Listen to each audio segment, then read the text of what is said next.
नमस्कार, मैं हूं आपके साथ रचना। इंडिया टीवी देख रहे हैं आप। इस वक्त एक बेहद खास मेहमान हमारे साथ मौजूद हैं। हमारे साथ है रोहन गुप्ता जी, जो कुछ वक्त पहले तक कांग्रेस में हुआ करते थे लेकिन अब बीजेपी के लीडर हैं। इस बड़े बदलाव की वजह क्या है सर? इस बड़े बदलाव की पहली वजह है आत्मसम्मान।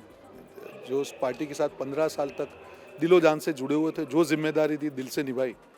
पर मुझे लगा कहीं ना कहीं जिस पार्टी को इतना समय दिया, जिसको टाइम दिया, जिसको पूरा मतलब जी जान झोंक दिया, जब पार्टी को डिफेंड करते थे सब इश्यूज पे, पर जब आत्मसम्मान की बात है, जिस प्रकार से एक ह्यूमिलेशन होता है हमारे जैसे लीडर के साथ भी, एक एक सीमा हो गई। तब लगा कि नहीं, अब बस बहुत हो गया। कभी ये सोचा नहीं था कि ये होगा, और जिस प्रकार से एक पूरे महीने में मेरे साथ जो घटनाएं हुई, जिस प्रकार से एक प्रवक्ता होने के नाते भी जिस प्रकार का एक बिहेवियर था, टॉलरेट नहीं कर पाया। और आत्मसम्मान के लिए डिसीजन 20 दिन पहले मैंने पार्टी को छोड़ा। 20 दिन मुझे एक आत्ममंथन में लगा और आज जाके मैंने बीजेपी ज्वाइन की। लेकिन आपको लोकसभा का टिकट भी दे दिया गया था, उसके बावजूद आपने इतना बड़ा कदम मैं उठाया। आपको वही कह रहा हूँ, यही समझने की चीज़ है कि अगर कोई लालच होती तो मुझे नहीं लगता कि इससे तो बड़ी कोई लालच होती। यही मैं समझाने का प्रयास कर रहा हूँ कि ये लालच नहीं थी। जब लोकसभा का मुझे टिकट दिया, वो ऐसी सीट थी जहाँ पे कांग्रेस 4-5 लाख वोट से हमेशा से हारती आई है।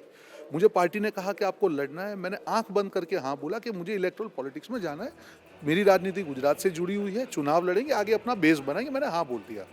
मेरे पिताजी 40 साल से कांग्रेस में थे, उनकी तबीयत ठीक नहीं थी, 15 साल पहले उनका बाईपास था।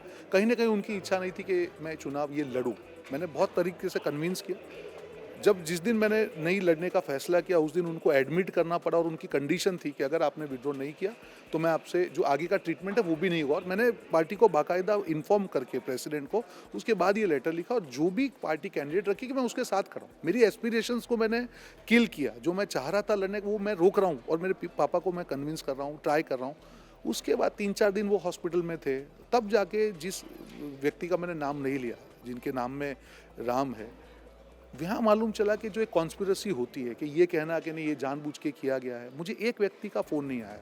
जिस पार्टी के साथ मैं 15 साल हूँ, मैं व्यक्तिगत एक दौर से गुजर रहा हूँ। अगर आपको फ़ोन नहीं आता, इसका मतलब ये है कि पार्टी को आप पे भरोसा नहीं है। तब जाके उस दिन रात को ये तय किया है कि नहीं, इनफ। आज तक 2 साल तक मैंने ह्यूमिलेशन, उसके पहले भी जब से वो इंचार्ज से काफ़ी तरीके से व्यक्तिगत एक ह्यूमिलेशन हुआ, उसको मैंने सहन किया। पर उस दिन मुझे रात को लगा कि नहीं, अब enough is enough, and I took a call. हमसे बातचीत करने के लिए, यहाँ आने के लिए आपका बहुत बहुत शुक्रिया।